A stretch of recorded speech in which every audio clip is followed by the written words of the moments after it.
ठरलं तर मग या मालिकेचा आजचा म्हणजे 16 ऑक्टोबरचा रिव्ह्यू तुम्ही ऐकत आहात प्रेक्षकांनो. आणि चला आजचा रिव्ह्यू लवकर आला बरं का.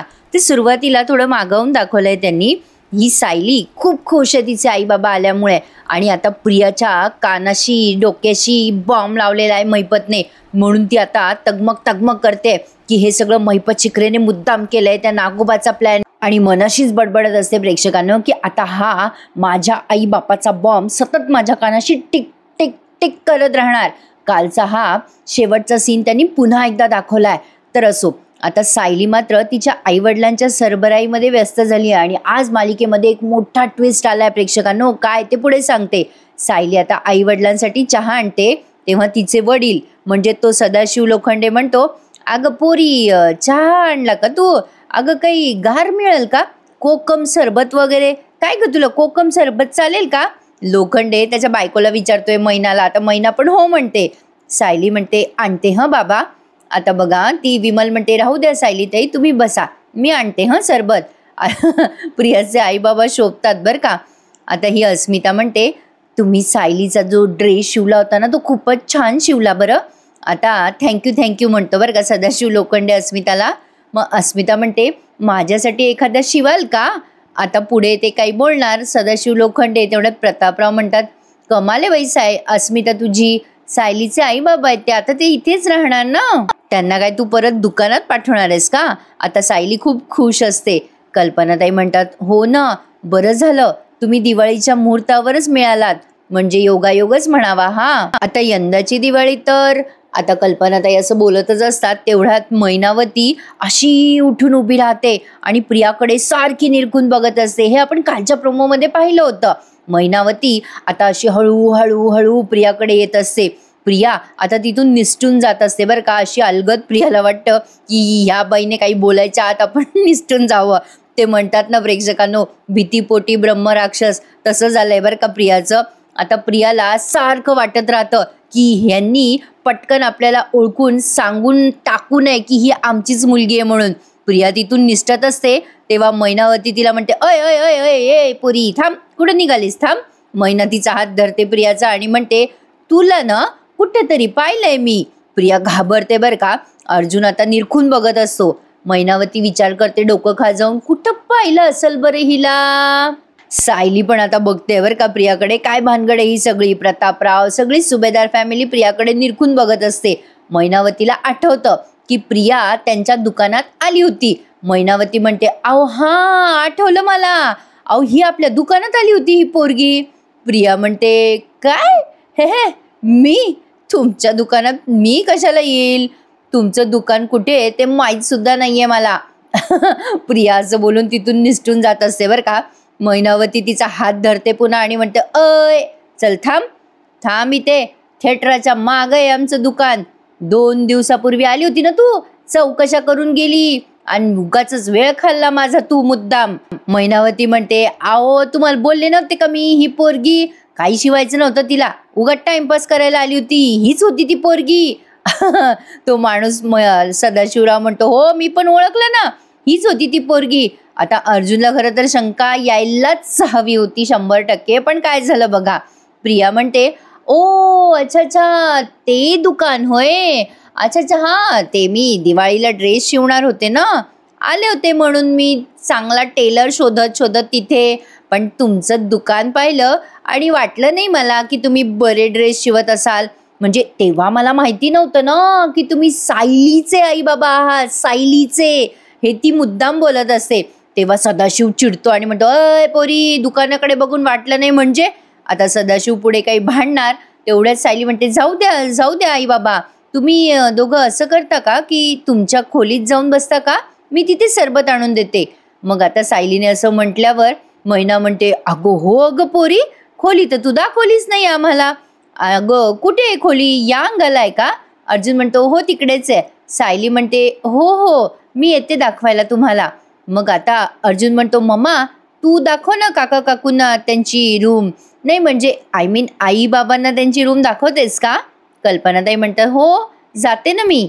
कल्पनाताई आता आदबीने पटकन पुढे येत म्हणतात चला ताई दाखवते तुम्हाला तुमची खोली. सायली सॉलिड खुश असते हा प्रेक्षकांनो, तिचे आई वडील मिळालेत. आणि आजच्या भागात तरी त्यांनी असं काही हे दोघं खूप लालची आहेत वगैरे असं तर काही जाणवून नाही दिलंय. पण बघू आता येणाऱ्या भागांमध्ये काय होईल. कारण आज तर तिचे आई बाबा म्हणजे प्रियाचे आई बाबा ते खूपच मायाळू आहेत असं त्यांनी दाखवलं बरं का.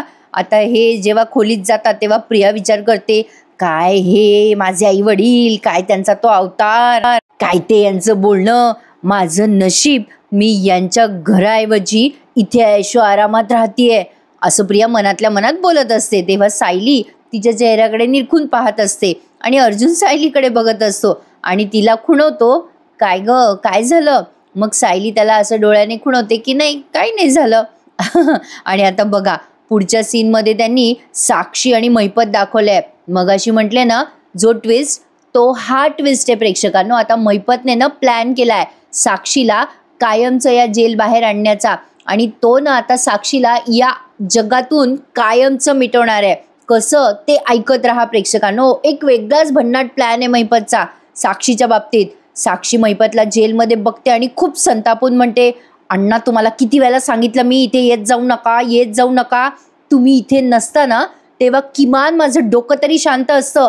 तुम्ही आले ना की पुन्हा मला जाणवतं की तुम्ही मला काही इथून बाहेर काढू शकत नाही, तुम्ही माझ्यासाठी काही करू शकत नाही अण्णा.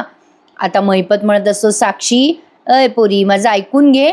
आता साक्षी म्हणते, मला काही ऐकायचं नाही आहे अण्णा, तुमचं काही ऐकणार नाही आहे मी.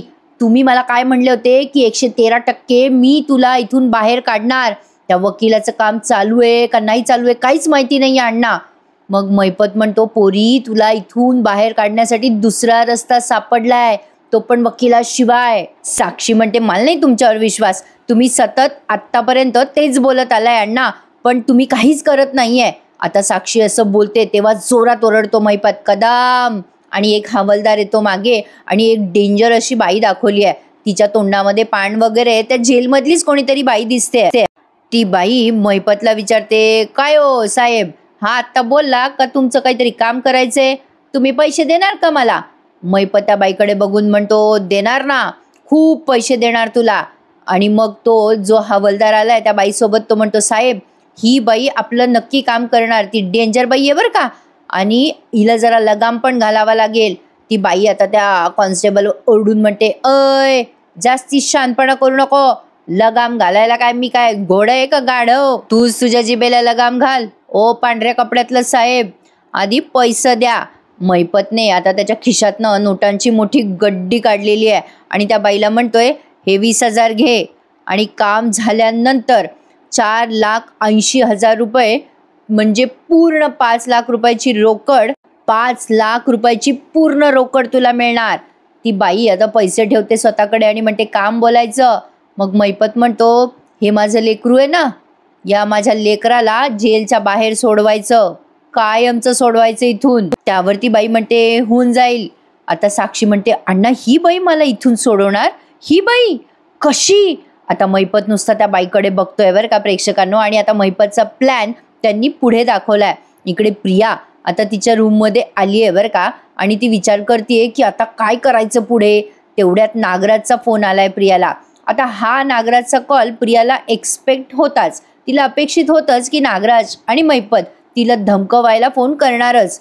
प्रिया फोन बघते आणि विचार करते, हे सगळं मुद्दाम त्या नागोबाने आणि महिपतनेच घडवून आणलंय, मुद्दाम फोन करत असतील मला असं म्हणून आता फोन उचलते बरं का आणि म्हणते, हा बोला काय म्हणताय.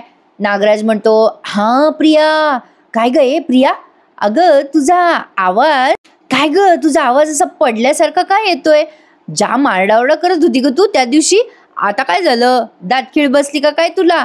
नाही काय झालं काय नेमकं, काय ग प्रिया कुठे गेला तुझा कॉन्फिडन्स. महिपत बाजूलाच बसलेला आहे नागराजच्या आणि दोघं स्पीकरवर बोलताय फोनवर.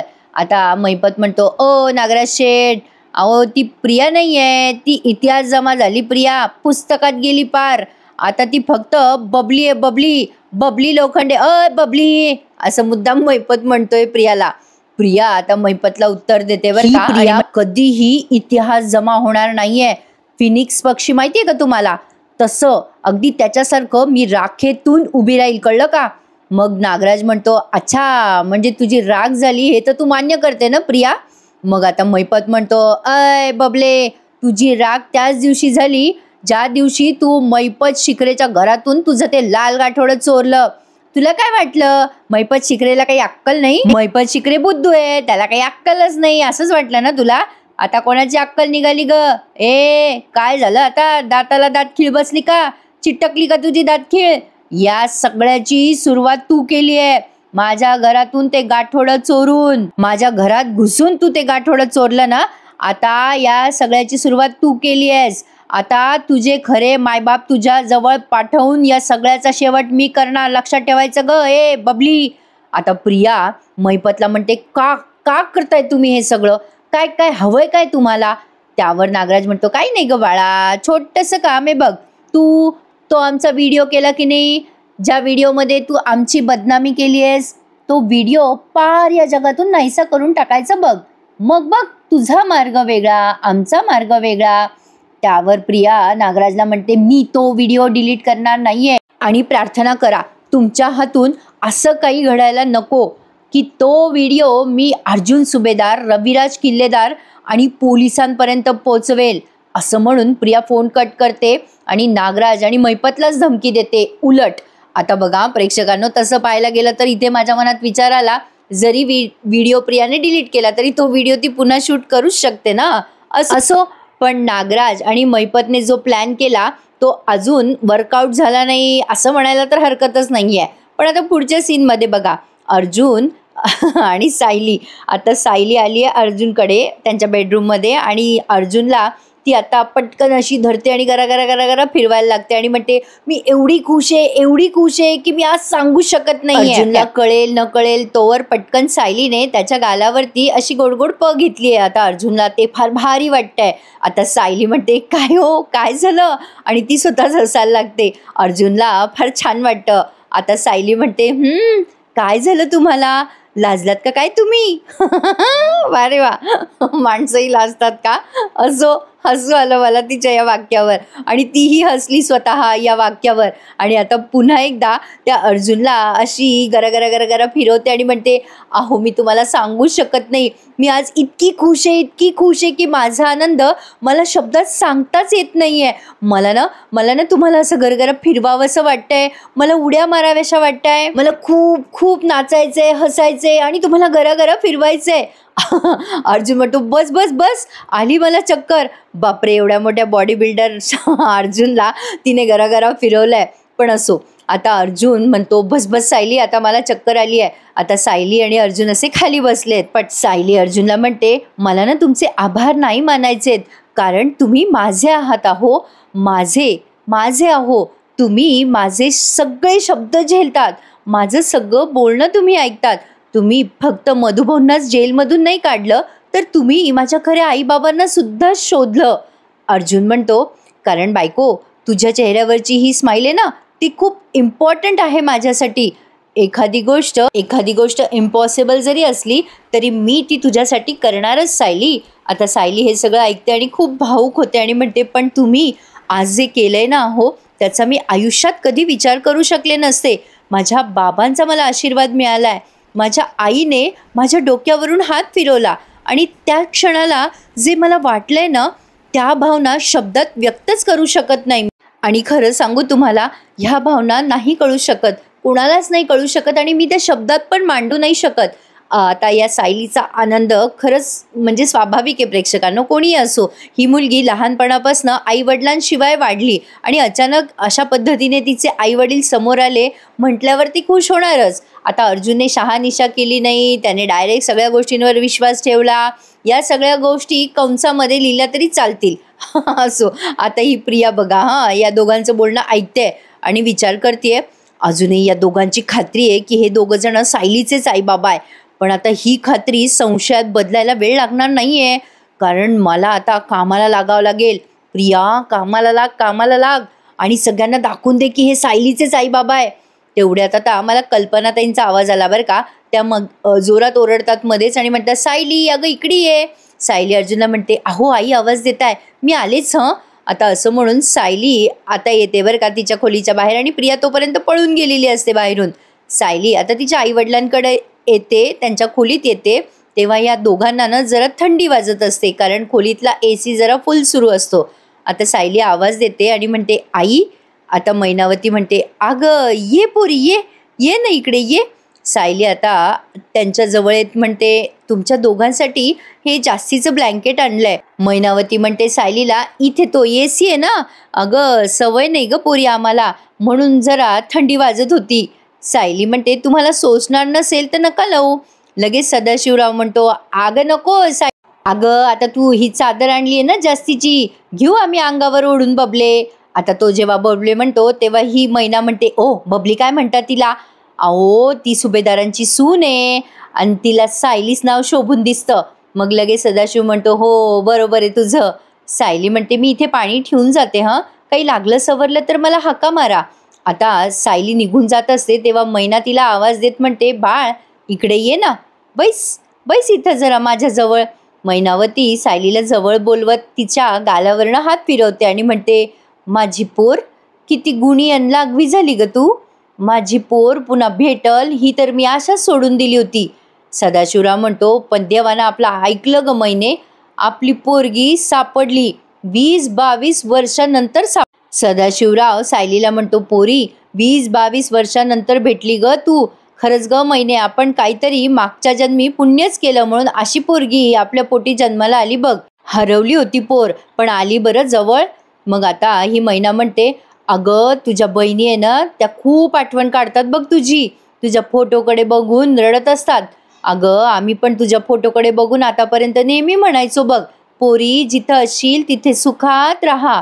सायली आता आणखीन भाऊक होते बरं का आणि म्हणते आई मला जेव्हापासून कळायला लागलं ना तेव्हापासून मी तुमची वाट बघण्यात आयुष्य घालवलं. या क्षणाची वाट बघत होते मी खूप वर्षापासनं. आणि आता ती खूप भाऊक होऊन म्हणते आई मी तुझ्या मांडीवर डोकं ठेवू का ग, मी झोपू का अशी तुझ्या मांडीवर.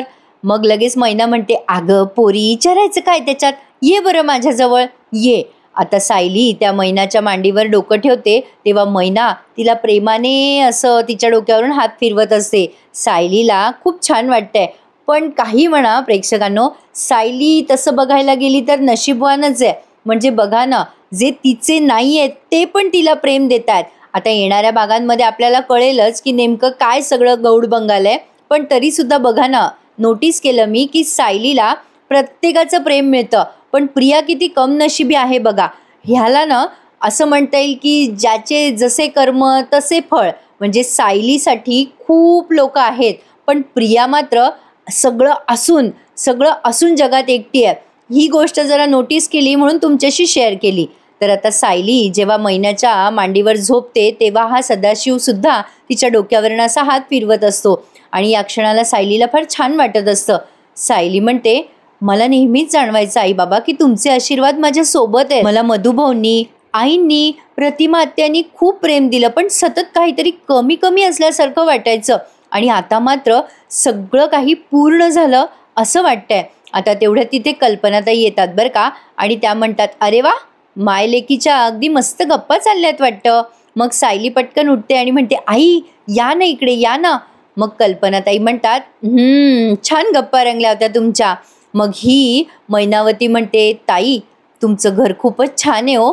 आता अहो घर कसलं, महालच म्हणायचा की याला. मग सदाशिव म्हणतो हो खरंय खरंय तुझं. मग मैना म्हणते आम्ही साधी माणसं, जर अवघडल्यासारखं होतंय आम्हाला इथे. मग कल्पनाताई म्हणतात अहो हे घर तुमचंच आहे ताई आणि तुम्ही तुमच्या लेकीच्या घरी अगदी हक्काने राहा. सदाशिव म्हणतो बाई तुमचं हे जेवढं मोठं घर आहे ना तेवढंच तुमचं मोठं मन आहे बघा. कल्पनाताई म्हणतात खरं तर मी तुमचे आभार मानायला आले होते बघा. मैना म्हणते आमचे आभार, अगं बाई आमचे कसले आभार. कल्पनाताई म्हणतात तुमच्यामुळे एवढी गुणी मुलगी मला सून म्हणून मिळाली. खरंच आमच्या सुनेने आमच्या घराला जोडून ठेवलंय बरं. तुम्ही लहानपणी हिच्यावर जे काही संस्कार केलेत ना त्यामुळेच आमची सायली एवढी गुणी झाली बघा. खरंच तुमचे अगदी मनापासून आभार. मैना म्हणते नाही खरं तर आम्हीच तुमचे आभार मानले पाहिजे. आमची पोर तुम्ही सांभाळून ठेवली हो, आमच्या पोरीला तुम्ही सांभाळून ठेवली, खूप प्रेम केलं तुम्ही आमच्या पोरीवर. आता लगेच ना या सदाशिव लोखंडेला ना जांभळ्या आल्या बरं का. मग लगेच ही मैना समजून जाते की आता याला पुढे बोलायचं नाही आहे आणि सायली म्हणते बरं तुम्ही आता आराम करा हां, काही लागलं सवरलं तर सांगा मला. कल्पनाताई पण म्हणतात हो हो सांगा हं काही लागलं सवरलं तर. आणि कल्पनाताई आता तिथून निघून जातात लगेच. सायली जात असते ना तेव्हा मैनावती तिला आवाज देत म्हणते, सायली अगं ते जरा पंखा ते काय म्हणता एसी ते जरा लहान करशील का. सायली आता रिमोटने ते एसीचं पॉवर जरा कमी करते आणि मग मैनावती तिच्याकडे बघते आणि म्हणते हा चालल. आणि मग सायली त्यांच्याकडे थोड्या वेळ बघतच राहते. तसं पाहायला गेलं तर सायलीला असं वाटत असतं की तिच्या आईबाबांशी खूप वेळ गप्पा माराव्या, पण हा सदाशिव जरा ओव्हरच करतोय. आता हे आपल्याला कळेलच प्रेक्षकांनो हळूहळू, पण आज एक्झॅक्टली थांग पत्ता लागलेला नाहीये की या दोघांचा स्वभाव म्हणजे नेमका बघा ना, आहे तरी या कसा. तिघींचं बोलणं सुरू असताना अचानक या सदाशिवने जांभळ्या दिल्या आणि ते जरा मुद्दाम केल्यासारखं फील झालं बरं का. म्हणजे जसं काही याला बोर झालंय आणि यांनी इथून निघून जावं असं ते वाटलं जरा. असो, तर आता बघूया पुढे काय काय घडतंय. पण आता बघा पुढच्या भागामध्ये हा एपिसोड त्यांनी इथेच संपवलाय आणि पुढच्या भागात मैनावती मुद्दाम त्या प्रियाला आवाज देत म्हणते ए पोरी इकडे इकडे ये. आता प्रिया ओरडते बरं का मैनावर आणि म्हणते ए मला पोरी बिरी म्हणायचं नाही हा, मी काही तुझी मुलगी नाही आहे, माझ्याशी बोलायचं असेल ना तर माझं नाव घ्यायचं मग मला हाक मारायची. आता सायली चिडते आणि म्हणते ए प्रिया तुझा उद्धटपणा तुझ्याकडे, माझ्या आईवडिलांना दाखवायचा नाही हा उद्धटपणा, नीट बोलायचं माझ्या आईबाबांशी. आता सायली तिला अशी ओरडते आणि इकडे साक्षी दाखवली आहे जेलमध्ये. साक्षी म्हणत असते महिपतला, अण्णा तुम्ही तर म्हणाला होतात की रेखाला आणि मला वेगवेगळ्या जेलमध्ये ठेवणार, वेगळ्या सेलमध्ये ठेवणार, पण मग प्लॅन कसा वर्क होईल आपला. महिपत साक्षीला म्हणतो काही झालं तरी साक्षी शिखरे आता या जेलमध्ये मरणार कायमची. म्हणजे महिपतचा प्लॅन काय आहे ते कळलं का तुम्हाला प्रेक्षकांनो. महिपतला साक्षी या जगातच नाहीये असं काहीतरी प्लॅन करायचा आहे जेणेकरून साक्षीला कधीच जेलची शिक्षा खावीच लागणार नाही. आता हा नेमका प्लॅन काय आहे तो आपल्याला येणाऱ्या भागांमध्ये कळेल. याचा अंदाज बांधणं जरा मुश्किल वाटतंय. बघूयात, तुम्हाला जर काही अंदाज लागला तर मला कमेंटमध्ये नक्की सांगा. तसा आजचा एपिसोड जरा ओके होता, पण ओके छान दाखवला त्यांनी. बघूयात पुढे काय घडतंय. कसा वाटला तुम्हाला हा आजचा एपिसोड मला कमेंट करून नक्की कळवा. आणि नेहमीप्रमाणे चॅनलला सबस्क्राईब करायला विसरू नका. भेटूयात उद्या पुन्हा एकदा. तोपर्यंत टेक केअर मंडळी. धन्यवाद.